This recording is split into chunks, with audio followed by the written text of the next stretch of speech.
Hey guys, it's Vanessa from Kind Hearted Studio.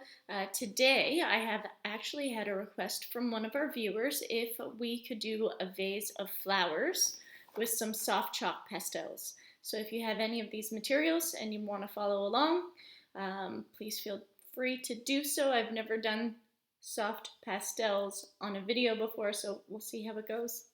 Stay tuned.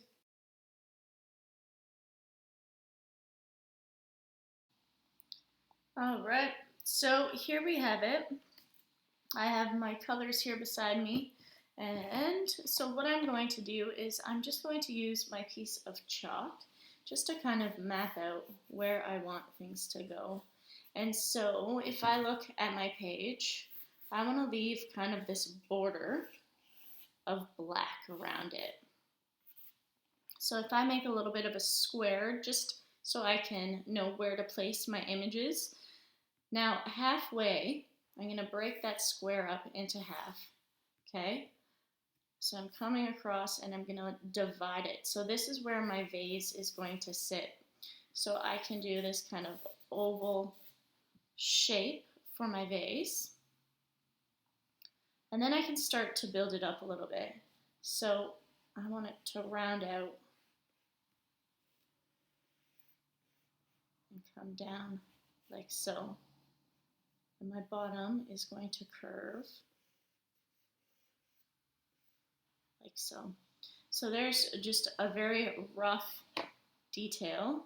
Now for my flowers, I'm going to do roses. So I'm going to use some pink, and I'm just going to use some circles to place out where I want them. I'm going to use white so you guys can see it a little bit better.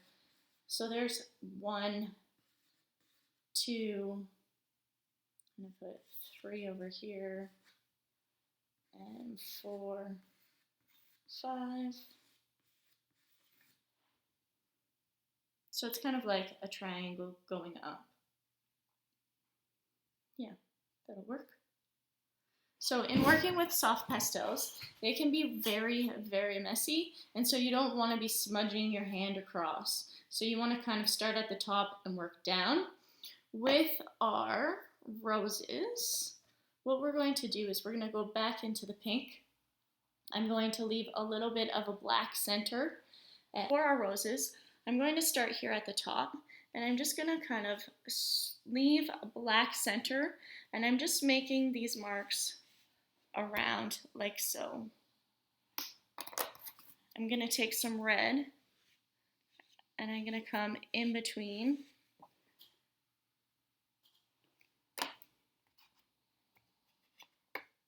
And you can use your finger, or you can use a Q-tip if you have a Q-tip kicking around. So I've smudged that together to blend a little bit. And now I'm going to come back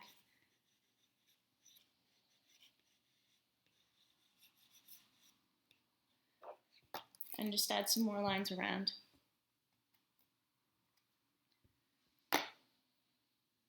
Okay, so we're just going to do the same for the other ones. It's going to be very loose and very rough. So I'm going to leave my black center, and I'm just going to make these oval lines going around and around. And I'm going to go back to my pink and go inside a bit of those, inside those lines. So it's kind of just circular scribbles. And you can smudge just to blend some of those colors together. Now, I've lost my black center, so I can just go back in. I'm not really sure. I don't think they're roses, but this is what we're gonna do. And you can come back and highlight some of those areas. Okay, so we're just going to do the same for the other ones. It's just going to be very loose, circular lines.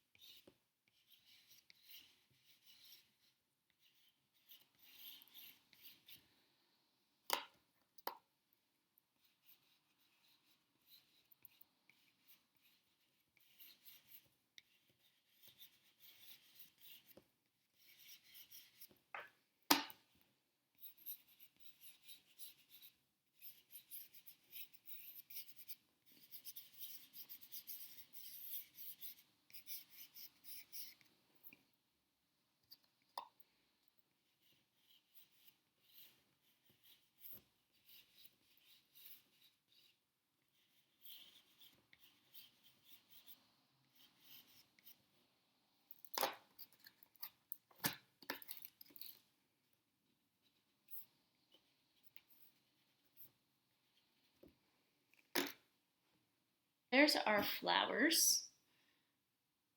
It's very loose, very rough, broken up.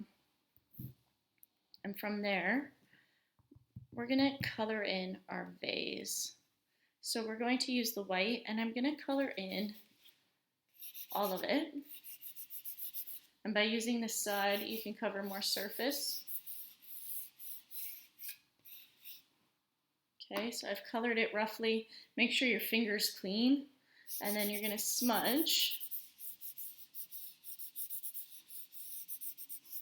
But we want to build this up so that it looks almost 3D. So you want some gray on the left side, curving and following that shape of the vase. And then you want this side to be more white.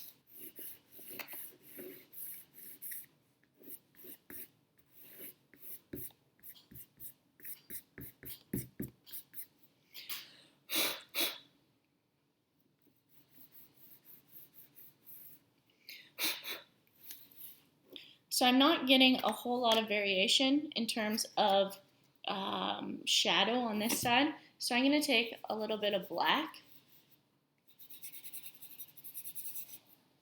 and just shimmy it on the left side and then blend it in. And so there you can see that it's starting to build up a little bit better. So there's our vase with some highlights. And next we want to add some greenery inside our flowers. So I'm going to take a little bit of this light green and I'm just going to very rough color in around my flowers.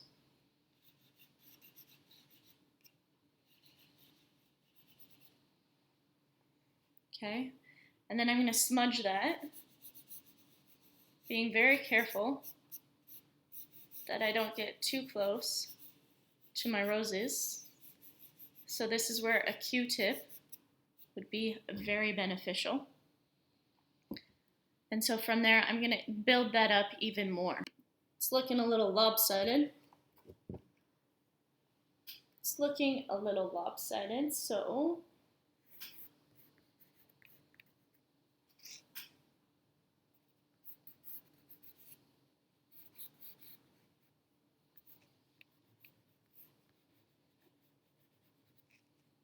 I'm just going to highlight a few different areas and then come back with a bit of a darker green.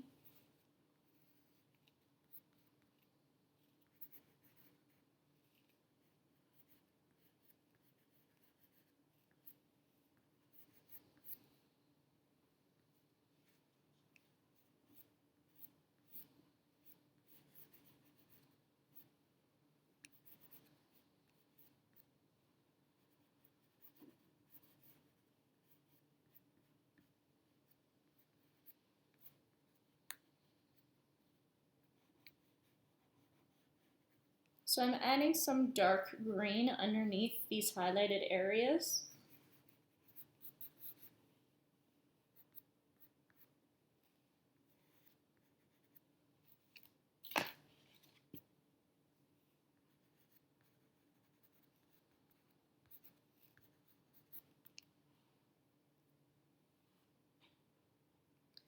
And then from there, I'm going to do our background.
And then